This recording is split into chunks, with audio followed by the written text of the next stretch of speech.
নাকি বলেন? হাজিরায় খারাপ ওমরে ফারুককে যুক্ত করা হবে, হাজিরায় খারাপ তো হযরত ইমাম হাসান হোসেনকে যুক্ত করা হবে। বেরাদার, আপনার ঈমান বরবাদ হয়ে যাবে, মুসলমান থেকে খারিজ হয়ে যাবে। তবে বাবা, আপনার এলাকার আমার এলাকার যদি হাজি খারাপ হয়, একজনকে তাকে লক্ষ্য করে বলবেন, কিন্তু সবাইকে না। একজন আলেম যদি খারাপ হয়, একজনকে লক্ষ্য করে বলবেন যে মাওলানা পিয়ারুল খারাপ, কিন্তু মাওলানারাই খারাপ এ কথা বলবেন না, কারণ এতে আমাদের ঈমান নষ্ট হয়ে যায়। বেরাদার, আমরা জানি না যে আমরা কি বললে আমাদের কি হয়ে যায়। আমাদের কথা বলা শিখতে লাগে 2 থেকে 2.5 বছর, কিন্তু কি কথা বলতে হবে এই কথাটা বলতে আমাদের সময় লাগে সারা বছর। জোরে বলেন সুবহানাল্লাহ। এই জন্য বাবাজি ভাইরা, আমরা কথা বলবো একটু চিন্তা ভাবনা করে। তা আমি যেটা বলছিলাম যে আমরা মনে করি যারা মুসল্লি, যারা ইমাম, যারা আলিম, যারা আপনার নামাজি, তাদেরই বাধা বিপদ বেশি আসে, কারণ তাদের বাড়িতে রোগবালা বেশি, তাদেরকে মানুষ লক্ষ্য করে বেশি, তাদেরকে খারাপ বলে বেশি। কিন্তু আমার আল্লাহ রাসূল সাল্লাল্লাহু তাআলা আলাইহি ওয়াসাল্লাম বলেছেন, মুসল্লি, ইমাম, আলিম, উলামা, মুমিন, মুত্তাকিন, সালেহিনের বাড়িতে রোগবালা যদি হয়, যদি বিপদ আপদ হয়, ওটা বিপদ আপদ নয়, ওটা আল্লাহর তরফ থেকে পরীক্ষা। জোরে বলেন সুবহানাল্লাহ। আমার হযরত আলী রাদিয়াল্লাহু তাআলা আনহুর বাড়িতে 1 দিন নয়, 2 দিন নয়, 3 দিন নয়, 4 দিন নয়, 5 দিন নয়, 6 দিন নয়, 7 দিন পর্যন্ত আমার হযরত আলী রাদিয়াল্লাহু তাআলা আনহুর বাড়িতে খাবার ছিল না। ইমাম হাসান হোসেন রাদিয়াল্লাহু তাআলা আনহু ক্ষুধার যন্ত্রণায়, ক্ষুধার জ্বালা জানো বাবা ছটফট করতে আছে। এটা যদি আমরা বলি ওনাদের বিপদ ছিল, আমাদের গুনাহ হয়ে যাবে। আল্লাহ তাদেরকে পরীক্ষা করেছে। এই আলী শোনো রে, আজকে আমার নৈকট্য লাভ করেছো, আমার পরীক্ষায় পাশ করো কিনা একবার দেখি। আমার হযরত আলী রাদিয়াল্লাহু তাআলা আনহু একবার নয়, 2 বার নয়, বহুবার আল্লাহর পরীক্ষায় পাশ করে যান। আর এই জন্যই তিনারা জগতের মধ্যে জান্নাতের সার্টিফিকেট পেয়েছেন। জোরে বলেন সুবহানাল্লাহ। এই বাবা, আজকে যখন আমাদের রোগ হয়, বালা হয়, মুসিবত হয়, আমরা যখন বিছানাগত হয়ে যায়, অনেক মানুষ বলে লোকটা অনেক পাপ করেছিল, অনেক মানুষ বলে লোকটা গুনাহ করেছিল, এই জন্য রোগ বালা হইতেছে। বাবারে, আমার নবীজি বলেছে রোগ ওই বান্দাকে হয় যেই বান্দাকে আমার আল্লাহ পছন্দ করে, বালা মুসিবত ওই বান্দাকে দেয় যেই বান্দাকে আমার আল্লাহ পছন্দ করে। আল্লাহর তরফ থেকে যাদের প্রতি রোগ বালা নাই, মুসিবত না, আমার আল্লাহর তরফ থেকে তাদের বাড়িতে কোনো রহমত না। এই জন্য বাবা, আমাদের জগতের মধ্যে যাদের রোগ হবে, বালা হবে, মুসিবত হবে, যাদের জ্বর হবে, জ্বালা হবে, জগতের মধ্যে ওষুধ খাবেন বাবা, কিন্তু আল্লাহর প্রতি নারাজ হয়েন না। কারণ অনেক মানুষ বলে আল্লাহ কি আমাকে শুধু পাইলো, আমাকে রোগ বালা দিল, কিন্তু বাবারে জগতের মধ্যে লক্ষ্য করে দেখবে একটা মানুষও সুস্থ না। কারো না কারো কোনো না কোনো রকম ভাবে আপনার রোগ বালা দিয়েছে। কাউকে গরিব বানিয়েছে, কাউকে অভাবী বানিয়েছে, কাউকে টাকা দিয়েছে তো সুগার, প্রেসার, কোলেস্ট্রল, থাইরয়েড দিয়েছে। আমার আল্লাহ বলে, বান্দারে আমি তোমাদের জগতের মধ্যে পাঠিয়েছি, কাউকে না কাউকে কোনো দিক না কোনো দিক থেকে কমতি করে রেখেছি। বান্দা, আজকে যদি তোমাদেরকে একটু কমতি করে না রাখতাম, আমি আল্লাহ আছি, আমাদেরকে তোমরা স্মরণ করতে না, আমাকে তোমরা স্মরণ করতে না।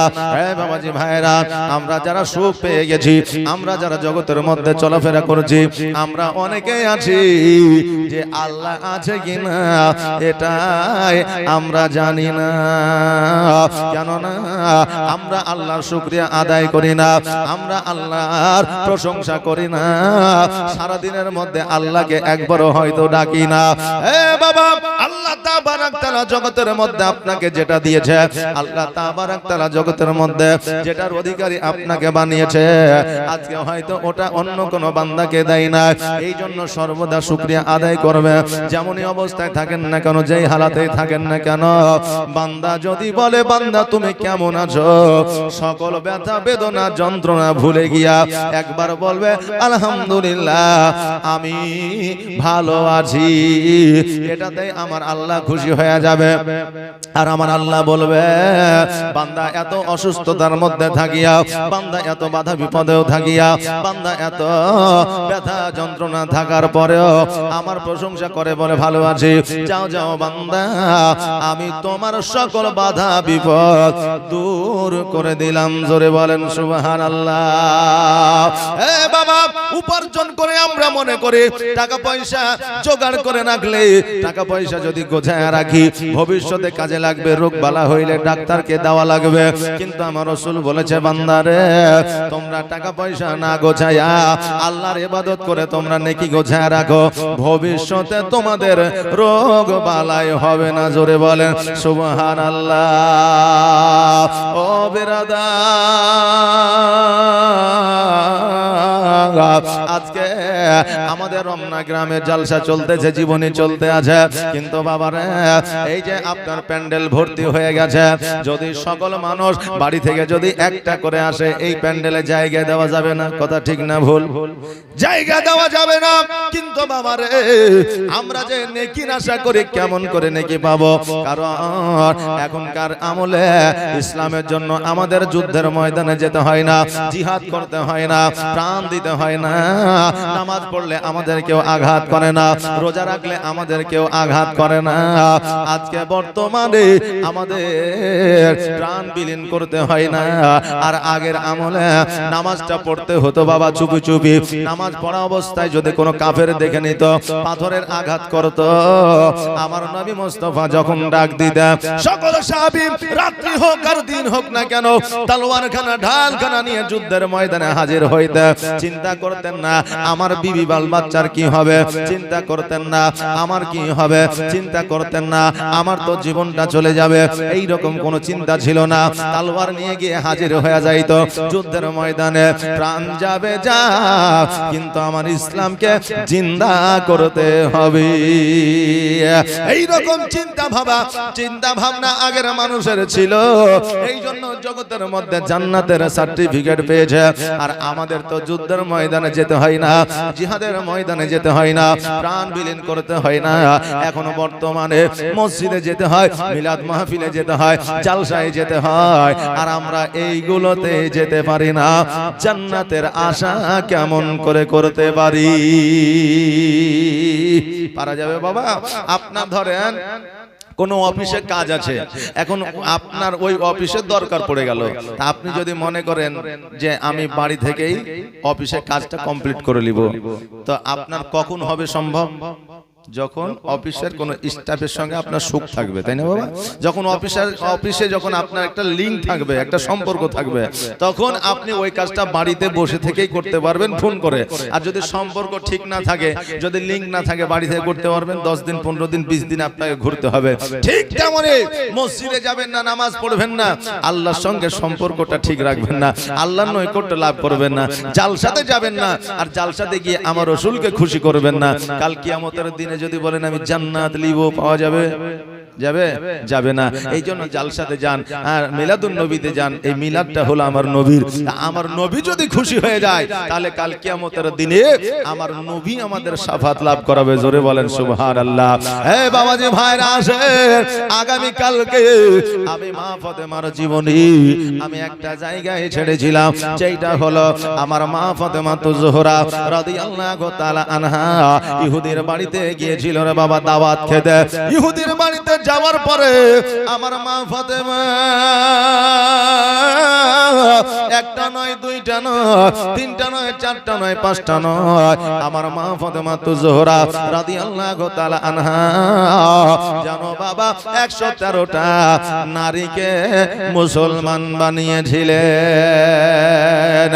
113টা নারীকে মুসলমান বানায়া আমার মা ফাতেমা জোহরা রাদিয়াল্লাহু তাআলা আনহা বড় খুশি হয়ে গেল। গেলে আমার মা ফাতেমা পুনরায় বাড়িতে ফিরে আসলে বাড়িতে ফিরে আসার পরে আমার মা ফাতেমা তো জোহরা রাদিয়াল্লাহু তাআলা আনহা উনি যেন বাবা একটু আনন্দে আছে, উনি যেন বাবা একটু খুশি খুশি আছে। মানুষ যদি খুশি খুশি থাকে মুখটা দেখলে বোঝা যায়, চলাফেরা দেখলে বোঝা যায়, কথাবার্তায় বোঝা যায়। আমার নবীজি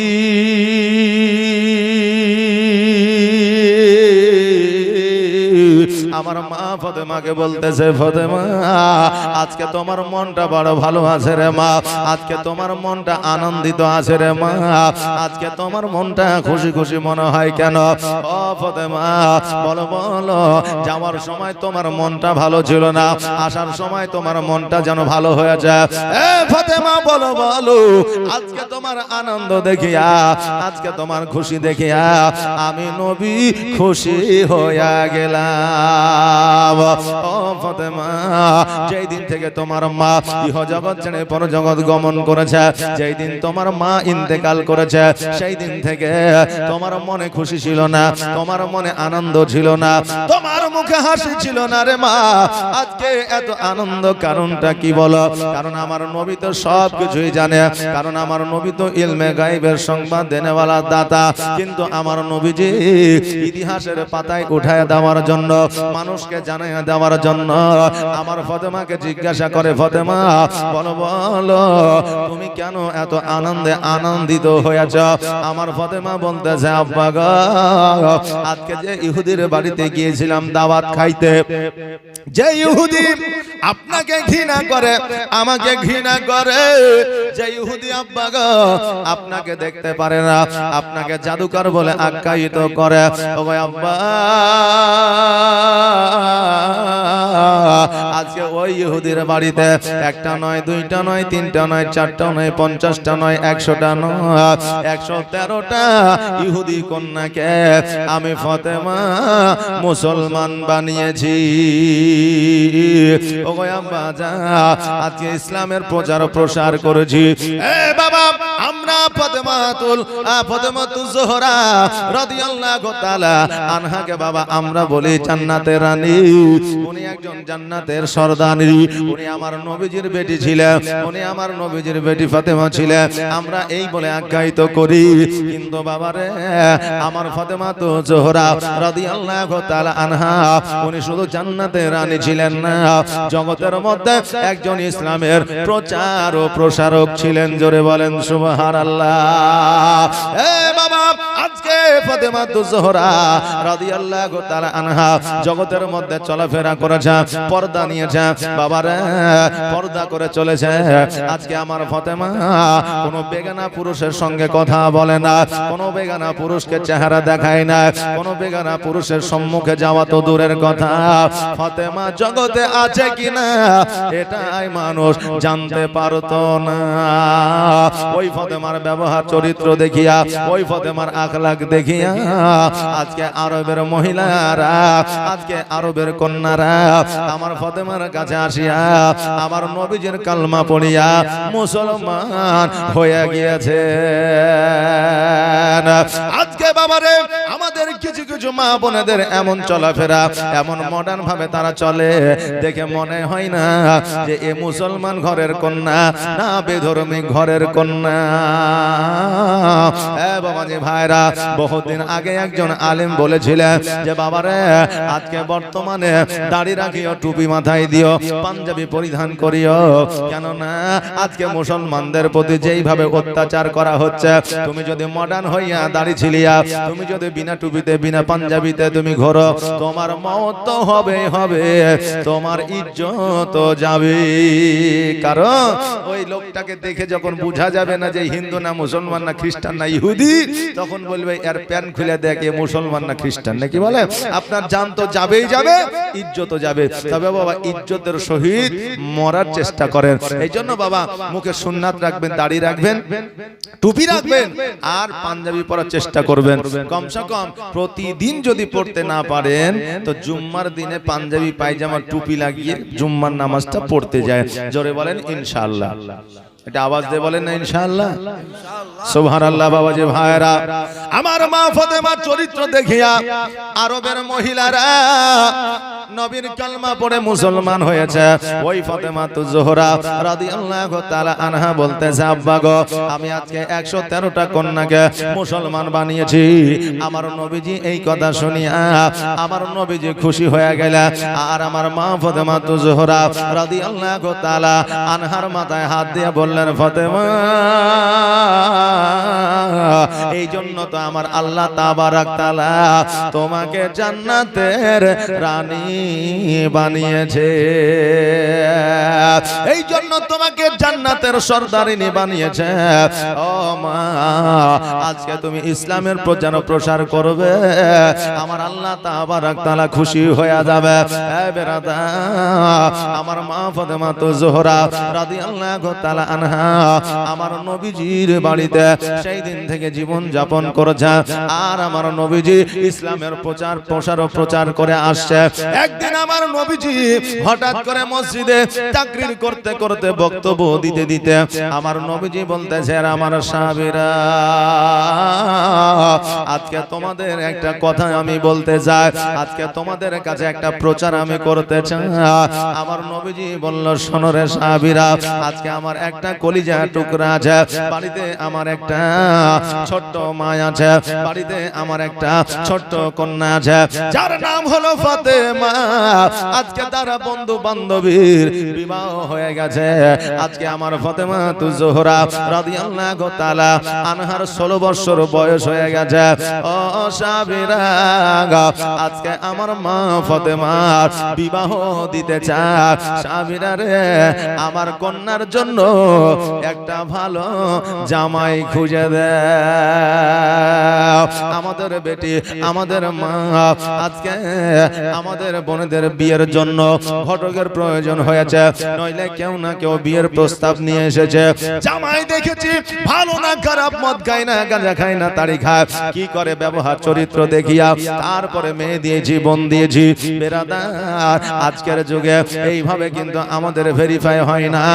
আজকের যুগে ভেরিফাই হয় যে তার টাকা আছে কিনা। ছেলে যাই করুক না কেন, সুদ খেলে কোনো অসুবিধা নাই, ঘুষ খেলেও কোনো অসুবিধা নাই, জুয়া খেললেও কোনো অসুবিধা নাই, বিপিএল আইপিএল খেললেও কোনো অসুবিধা নাই, পাবজি ফ্রি ফায়ার খেললেও অসুবিধা নাই। আমার জামাই যদি পাগল হয়ে যাবে, কিন্তু টাকা যাতে থাকে, বংশ পরিচয় দেখার প্রয়োজন নাই। এ বাবা, এই জন্য আমাদের মা বোনদের অনেক জায়গায় ইজ্জতের হানি হয়, অনেক মা বোন কষ্টতে জীবন যাপন করে। দেখবেন বাবারে, শুধু টাকা দেখলেই হবে না, বংশ পরিচয়টা দেখবেন, বংশ পরম্পরা, তাদের আখলাক চরিত্র কেমন। কারণ বংশের সঙ্গে সঙ্গে যুবকদের একটা তাল ও মিল থাকে। বেরাদার, ওই বংশে নামাজি আছে কিনা, ওই বংশে কোরআন তেলাওয়াত করে কিনা, করে না, ওই বংশ আহলে সুন্নাত আল জামাতের কিনা, ওই বংশটা আমার নবীকে মানে কিনা, আমরা দেখে তারপরে বিবাহ দেব।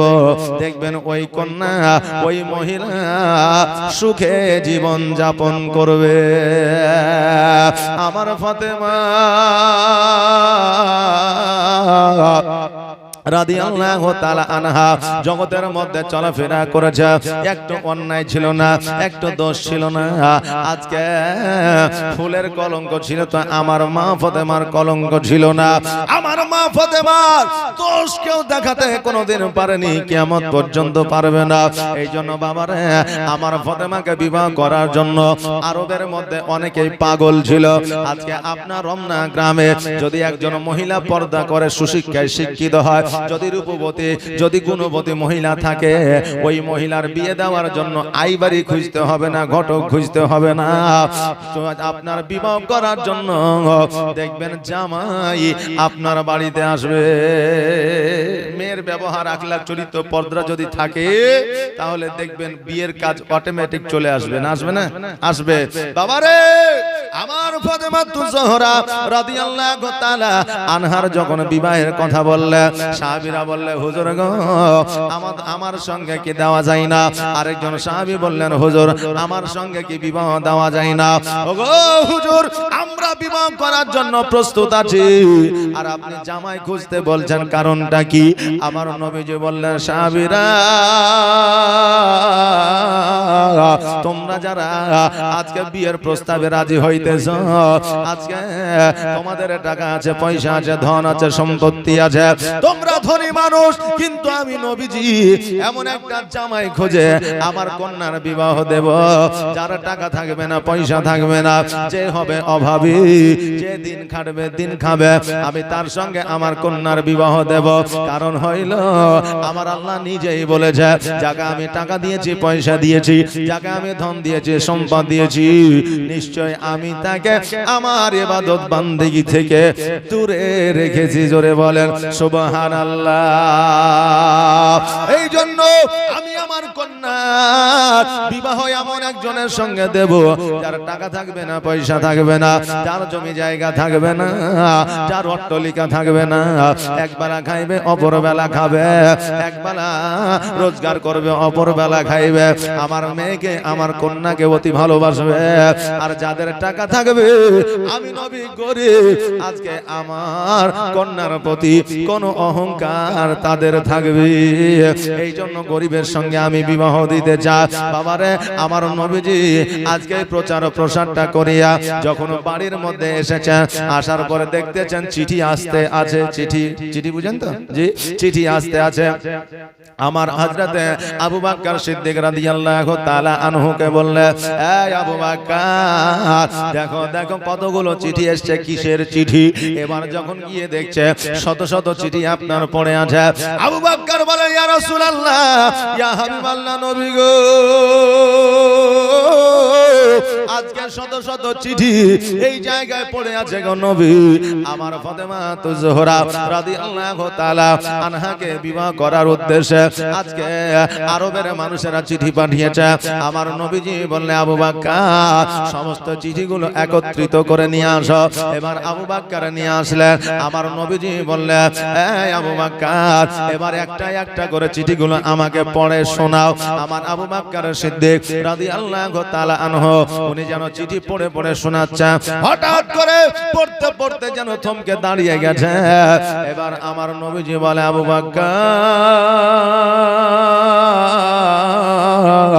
আজকে চিঠিগুলো পড়তে পড়তে দাঁড়িয়ে গেলে কেন, থমকে গেলে কেন, বলো বলো।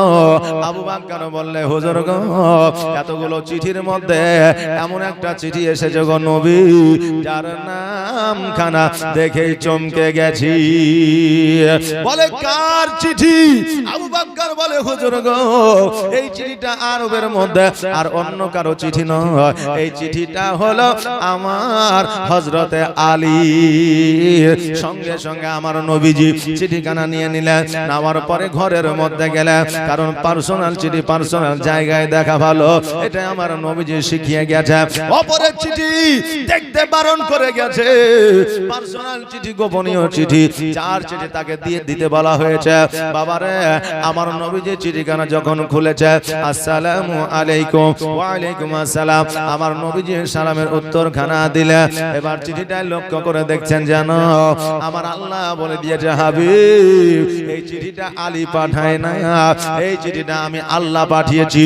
আজকে ফাতেমার বিবাহ জগতের কোন মানুষের সঙ্গে হবে না, তাই আমার ফাতেমার বিবাহ জগতের হযরতে আলীর সঙ্গে বিবাহ হবে। আমি আল্লাহ আলীর বিবাহ ফাতেমার সঙ্গে জান্নাতে পড়ায়া দিয়েছি।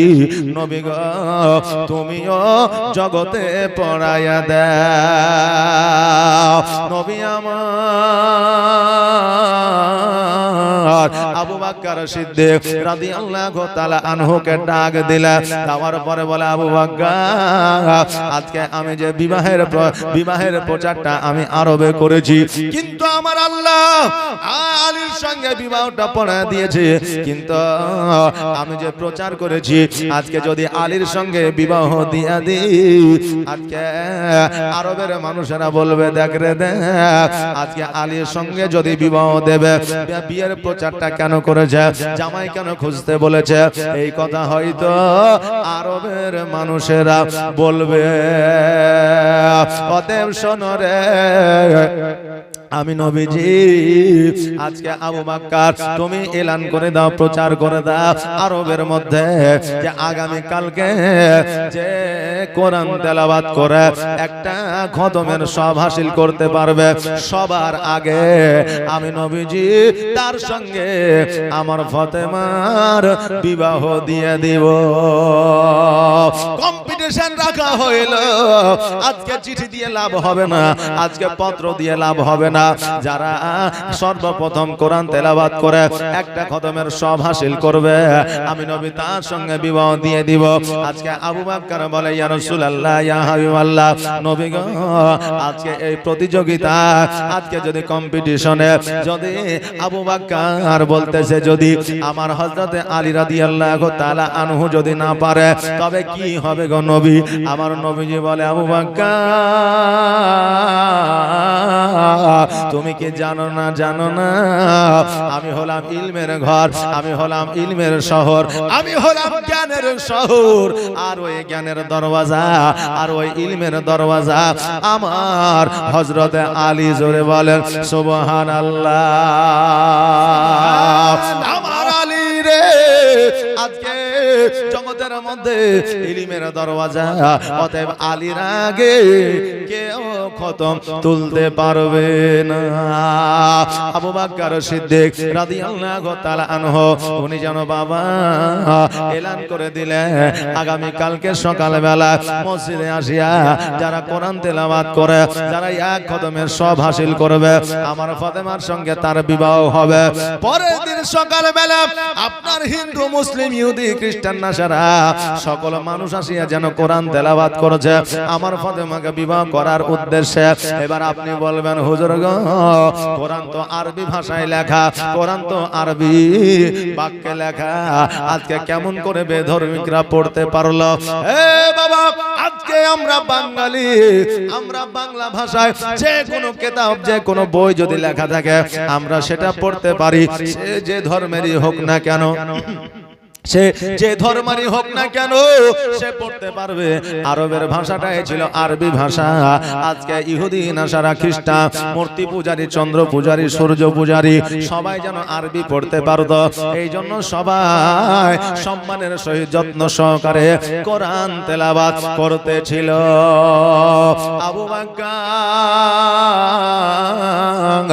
রাদিয়াল্লাহু তাআলা আনহু যখন বাবা লক্ষ্য করলো সকলকে দেখা যায় কিন্তু আমার আলীকে দেখা যায় না, আবু বকর যাইয়া আমার নবীজিকে বলতেছে, ইয়া রাসূলুল্লাহ, ইয়া হাবিবাল্লাহ, নবী গো, আজকে ওই প্রতিযোগিতায়, আজকে এই কম্পিটিশনে আজকে আলীকে দেখা যায় না।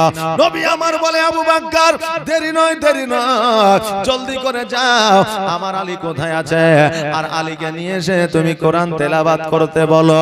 আমার আবু বকর সঙ্গে সঙ্গে জানো আমার হযরতে আলীকে খোঁজাখুঁজি করতে আরম্ভ করলে।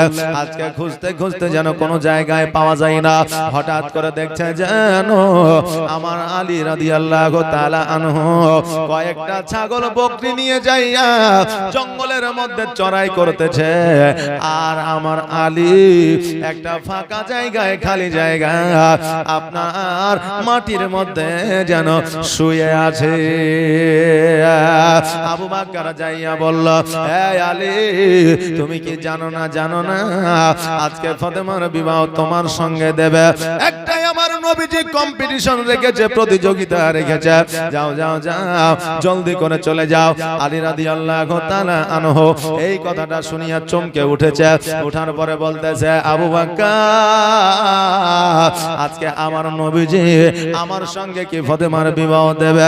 কারণ হইল আমি হলাম গরিব মানুষ, আমার ঘর নাই, বাড়ি নাই, আমার জায়গা নাই, জমি নাই, আমার খেজুর গাছ নাই রে, আমার ছাগল নাই, বকরি নাই, আমার দুম্বা নাই, উট নাই, আমার ফাতেমার কত বিবাহের কাজ আসিবে, আমি গরিব, আমার সঙ্গে কে দিবে?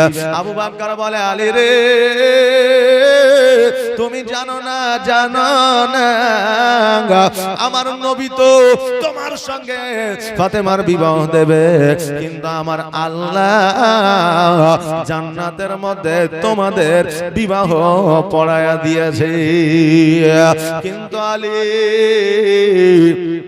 আমার নবীজি যে প্রতিযোগিতা রেখেছে ওই প্রতিযোগিতায় তোমাকে পাস করতে হবে, ওই প্রতিযোগিতায় তোমাকে 1 নম্বরে হতে হবে। বলে কি প্রতিযোগিতা?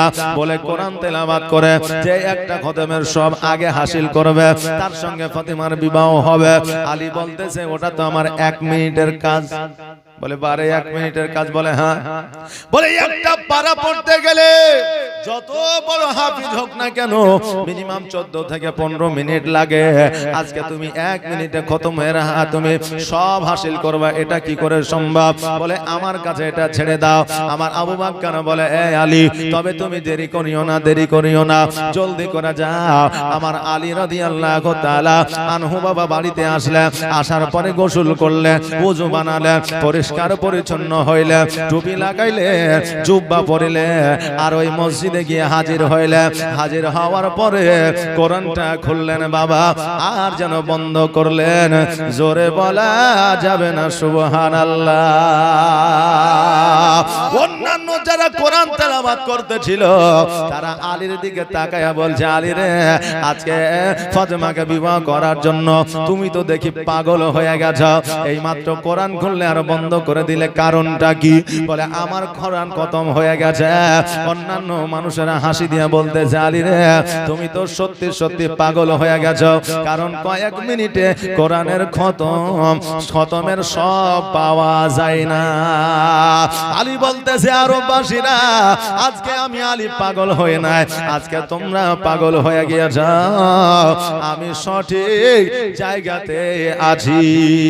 এই খবরটা আমার নবীর কানে পৌঁছায় গেল। আমার নবী আসিয়া বলতেছে, আলী রে, আজকে তুমি কোরআন খুললে আর বন্ধ করলে, কারণটা কি? আজকে কি তুমি কোরআনের খতমের সব পেয়ে গিয়েছ? আমার আলী রাদিয়াল্লাহু তাআলা আনহু বলতেছে, নবী গো, আপনি একদিন তাকরীরের মাধ্যমে, আপনি একদিন বক্তব্যের মাধ্যমে বলতেছিলেন, ইয়া রাসূলুল্লাহ, আপনি বক্তব্যের মধ্যে বলে দিয়েছিলেন 3 বার যে সূরা ইখলাস পড়বে, 3 বার যে সূরা কুল হুয়াল্লাহ পড়বে, তারা একটা খতমের সব পেয়ে যাবে। ওগো নবীজি, আপনার কথা মোতাবেক আমি সূরা ফাতিহা থেকে সূরা নাস পর্যন্ত পড়ি না, আমি 3 বার ইখলাস সূরা পড়েছি, একটা কোরআনের খতম পেয়ে গেছি, একটা কোরআনের খতমের সব পেয়ে গিয়েছি। আমার নবী বলে, রে আরববাসীরা, তোমরা আর পড়িও না, কারণ হইল আমার আলী একটা খতমের সব হাসিল করে নিয়েছে। জোরে বলেন সুবহানাল্লাহ। হে বাবা, এটা আজকের কথা নয়, আমার নবীজি নিজেই বলেছে 3 বার সূরা ইখলাস পড়িলে একটা খতমের সব পাওয়া যায়। বাবারে, এই জন্য রাত্রি বেলায় যখন বিছানায় ঘুমাইতে যাইবেন, হেডফোনে গান শুনবেন না, মোবাইল দেখবেন না, ঘুমানোর আগে ওযু করবেন, ওযু করার পরে বিছানায় যখন আপনি শুইবেন, শোয়ার পরে চোখটা বন্ধ করবেন, 3 বার থেকে 11 বার দরুদ শরীফ পড়বেন, আর বাবা পারলে 4 কুল পড়বেন, নইলে 3 বার সূরা ইখলাস পড়বেন। যতক্ষণ পর্যন্ত ঘুমাবেন ততক্ষণ পর্যন্ত আপনি কোরআন তেলাওয়াতের সওয়াব পেয়ে যাবেন। বাবাজি ভাইরা, তবে পড়ার মতো করে পড়তে হবে, দিল থেকে, অন্তর থেকে। এ বেরাদার, আমার নবী বললেন, রে আমার সাহাবীরা, আর কোরআন তেলাওয়াত করিও না, কারণ এই প্রতিযোগিতায় আমার আলী 1 নম্বরে এসেছে। জোরে বলেন সুবহানাল্লাহ। আর প্রেমের খেলা খেলছো দয়াল রে দয়া, তোর খেলা চমৎকার,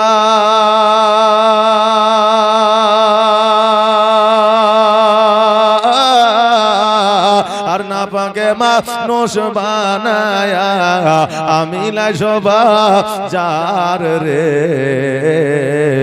প্রেমের খেলা খেলছো দয়াল রে। তুমি কাউকে দিলা 10টা সন্তান জায়গা জমি না, আবার কাউকে দিলা কোটি টাকা একটাও সন্তান নাই। জোরে বলেন সুবহানাল্লাহ। তুমি কাউকে দিলা 10টা সন্তান জায়গা জমি না, আবার কাউকে দিলাম কোটি টাকা একটাও সন্তান নাই। আবার মরার পরে কাঁধে করে কবরে নামাবে কে তারে রে, প্রেমের খেলা খেলছো দয়াল রে দয়াল, তোর খেলা চমৎকার, আর না পাকে মানুষ বানায়া আমি লাই সবা যার রে, প্রেমের খেলা খেলছো দয়াল রে। ও বাবা যে ভাইরা,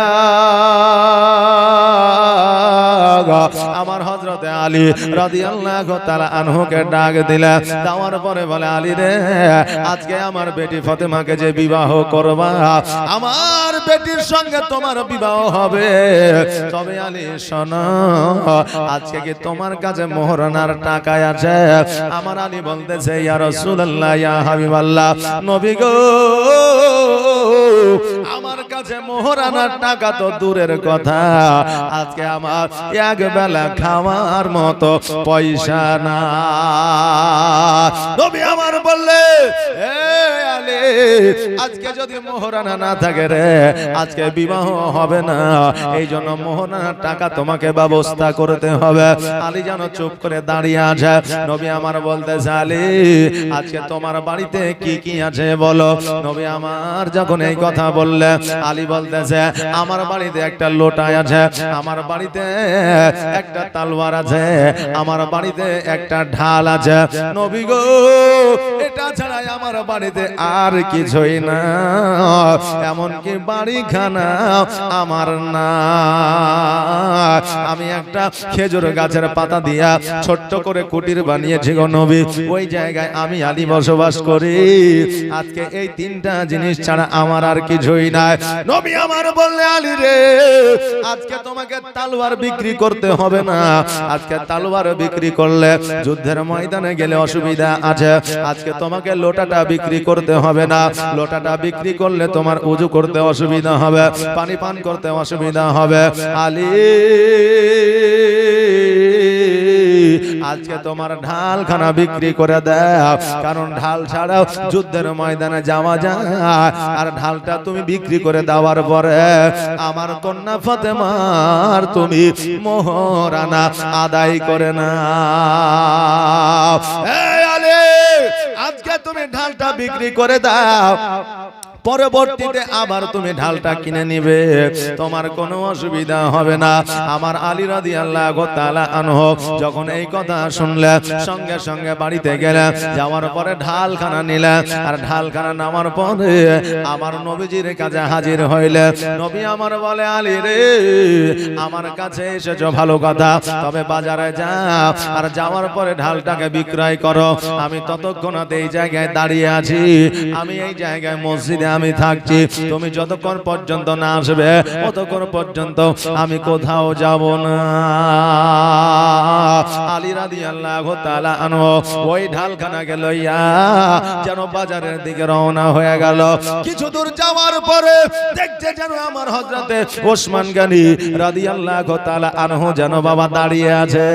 ওসমান গনি ডাক দিয়া বলতেছে, আলী, যুদ্ধ নাই, জিহাদ না, আজকে কোন রকমের দ্বন্দ্ব না, আজকে তুমি ঢাল নিয়া কোথায় যাও? আলী বলতেছে, ওসমান, তুমি কি জানো না ফাতেমার সঙ্গে আমার বিবাহ আমার নবীজি দেবে, এই জন্য মোহরানা আদায় করার জন্য আজকে ঢালটাকে আমি বিক্রয় করব। ওসমান গনি বলতেছে, আলী, আজকে তুমি ঢালটা বিক্রয় করবে, বলো বলো দাম কত নেবে? তোমার এই ঢালের মূল্য কত নেবে? আমার আলী বলতেছে আমার ঢালটা কে নিবে? ওসমান গনি বলতেছে আমি নেব। এবার আলী বলতেছে ওসমান আমার ঢালখানা যখন তুমি নেবে এতে আবার দামের কি আছে? দেখবেন বাবা, বন্ধু বান্ধবে যদি কিছু বেচা কেনা হয়, মোবাইল বলেন, বাইক বলেন, সাইকেল বলেন, যাই বলেন না কেন, তো বন্ধু এক বন্ধু অপর বন্ধুকে দামটা বলতে একটু লজ্জিত বোধ মনে করে, নাকি বলে যে তুই বন্ধু নিবি তো এটার দাম দর কি আছে? বাবা, নিজের ভাই যদি আপনার জমি নিতে চায় তো আপনি বলবেন সেখানে 1000 কম আর বেশি, তুই তো নিবি, তো যা লিবি তোর সাথে আর দাম দর কি করবে? লোকে যা দিছে তুইও তাই দিবি, তাই বলে কি বলে না? বলে। এগুলো হচ্ছে আত্মীয়তার সম্পর্ক একটা থাকে, এই জন্য বলে। এই জন্য আমার আলী বলতেছে ওসমান আজকে ঢাল কারা তুমি নিবা, তোমার সঙ্গে দাম দর আর কি করব, মূল্য তোমাকে আর কি বলবো। আজকে ঢালটার যে দাম সে যে রকম তোমার জুড়বে, আজকে যেই রকম তোমার মন চাইবে সেই রকম ভাবে তুমি এই ঢালটার বিক্রি করে এই ঢালটার মূল্য দাও। কারণ আমি আমার অতি শীঘ্রই অতি তাড়াতাড়ি আমার টাকার দরকার। আমার ওসমান গনি রাদিয়াল্লাহু তাআলা আনহু বলতেছে তবুও বলো রে আলী এর মূল্য তুমি কত নিতে যাও? আলী বলতেছে না না না আমি বলবো না, তুমি যেটা দিবে আমি আলী সেটাই নিয়ে যাব। সঙ্গে সঙ্গে আমার হযরতে ওসমান গনি রাদিয়াল্লাহু তাআলা আনহু পকেটের মধ্যে বাবা হাত ঢুকাইলেন, আর পকেটের মধ্যে হাত ঢুকানোর পরে যত পকেটে টাকা ছিল সব টাকাগুলো বার করে আমার আলীর হাতে উঠাইয়া দিলেন। আলীর হাতে যখন উঠায়া দিলে আমার আলী রাদিয়াল্লাহু তাআলা আনহু অতি বাবা খুশি হয়ে গেলেন। এই জন্য খুশি হইলে যে আলী রাদিয়াল্লাহু তাআলা আনহু এতগুলো টাকা একসঙ্গে কোনোদিন দেখে না। আলী বলতেছে ভাই তোমার ঢাল তুমি না, আর